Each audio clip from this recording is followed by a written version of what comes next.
We have a good sign to begin this episode too. Notice LeBron James and the Cleveland Cavaliers.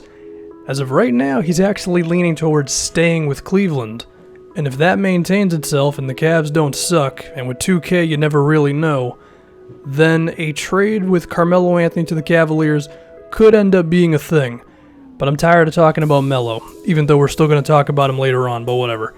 We got to talk about the team. What do we have here on this roster? How are we going to use these guys?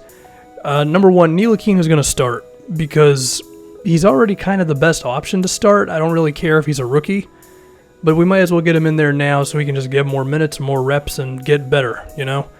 I think the playmaking, the beating guys off the dribble, the pick-and-roll style basketball that I would like to play, he's not really ready for that right now. He's more of a three-point shooter and a good finisher around the rim, and that's kind of how I want to use him as of right now, more as like an off-ball sort of player. And I mean, he's going to have the ball in his hands, no doubt, but he's just not the guy that you want to really like build your offense around at this moment. I think ideally he can grow into like a Mike Conley sort of a point guard where he can be really good defensively. That's another thing I should mention. He's already a nice defender.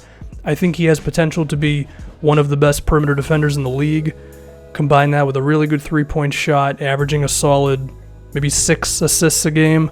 I think that is what Ntilikina can eventually be for us. Tim Hardaway Jr., he's actually going to be starting at the two-guard position, and that's because given that Ntilikina isn't really like a force-the-issue kind of offensive player, if I don't start Hardaway, then we could have a really tough time getting buckets from our backcourt. I mean, Carmelo Anthony still being on the roster right now is going to help out the scoring a bit, but still, I don't want two guys who really don't intimidate the defense like that with our guard position. So Hardaway's going to start for right now. In the future, I would like him to come off the bench just because his defense it's not bad, but you know, I want more than not bad. But I definitely think he can be an awesome offensive option coming off the bench for us. Carmelo Anthony is here. He is going to be playing at least some basketball for us. I can picture using him just how he is, you know, use him off ball a lot, moving around screens, getting mid-range jumpers, three-point jumpers, because I think he's still a really good shooter, Carmelo, if he's open, and then getting him the ball in the low post. I don't want Melo to be on this team for too long because I don't want him to win us too many games. I want us to be really bad so we can get a high draft pick, which we're going to talk about.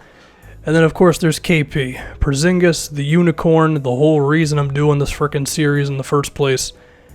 I mean, any sort of offensive anything he's going to be involved in, whether it's pick and rolls, getting screens, or setting screens for Ntilikina, Tim Hardaway Jr., as of now, Carmelo Anthony, pick and pops as well. I want him moving off ball because there are some big men who are just not going to be able to keep up with him, especially if he gets matched up on a center, as well as post-ups. I could picture his turnaround jumper just being basically impossible to stop given his height. So you just up his post fadeaway, as 2K calls it, to the point where the dude will just never miss. And I picture him being just a ridiculous offensive player for us. I do want to grow him into an all-around player, of course, but as of right now, we're going to prioritize the shooting as well as his scoring overall. Willie Hernan-Gomez, the center, I want him to be like probably similar to Tim Hardaway, someone to come off the bench and just be a really good offensive as well as rebounding big guy. I want to work on his shooting. If we can get his mid-range and maybe even his three-pointer to something, combined with his low post game, that could be really good. Defensively, I don't think he's ever going to be good enough to really start for us. His pick and roll defense, things like that. And we're going to talk about that one in a little bit. Some options for the center position. As for the second unit, Courtney Lee, one of my favorite players in the NBA, one of the best role players in the NBA. If Ntilikina was like Dennis Smith, if he was that type of a point guard, then I would start Courtney Lee, but you know, we're going to need more offense from Tim Hardaway Jr. Lance Thomas, who's a good spot shooter, can cut to the rim, be effective enough in transition. I like how everyone keeps doing the Steph Curry turnaround three-point thing because they know it's going in. Ramon Sessions at the backup point, I mean, he's okay enough. He just does his thing, whatever. We need a backup point guard, it's him. I'm intrigued by Michael Beasley. I think he could be a real scorer off our second unit as well at the power forward position, and I could actually picture us re-signing him depending on how this season goes. But now I want to talk about the shooting guard position first off, because I mentioned before, Tim Hardaway Jr. defensively, not exactly the best. Here's our contract situation. As long as we don't get killed on salary, if Melo's gone, Ron Baker and Kyle O'Quinn decline their player options, we're going to have some decent money to play with. There are 2 defensive shooting guards that I'm looking at in free agency coming up. One of them's Kentavious Caldwell-Pope. He's 24 years old, I want to say, and I would say that age lines up pretty well with what we're doing and the timeline that we're on when we're eventually going to be good. His three-point shot is the one question with him. The other one's Avery Bradley. The thing with Bradley is he'll probably cost more money, and he's a bit older than KCP, so he might even be a little too old for us to really go for him. But that's the kind of thing we need at our 2-guard spot, especially because Courtney Lee, he's 30 years old at this point. He might end up being too old for us as well. Then we're going to look at the center position with Willie Hernan-Gomez. Like I said, I don't think he can grow into a good enough defender to really be our starting 5. But, number one, there are 2 big men in the upcoming draft who are great defensively, one of which is Marvin Bagley III, who was, of course, in the Magic series.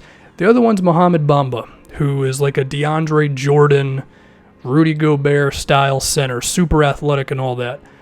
But there's also Nerlens Noel, and you knew that I was going to get him in here somehow. He is a restricted free agent for the Mavericks. We're going to have a lot of money to play with.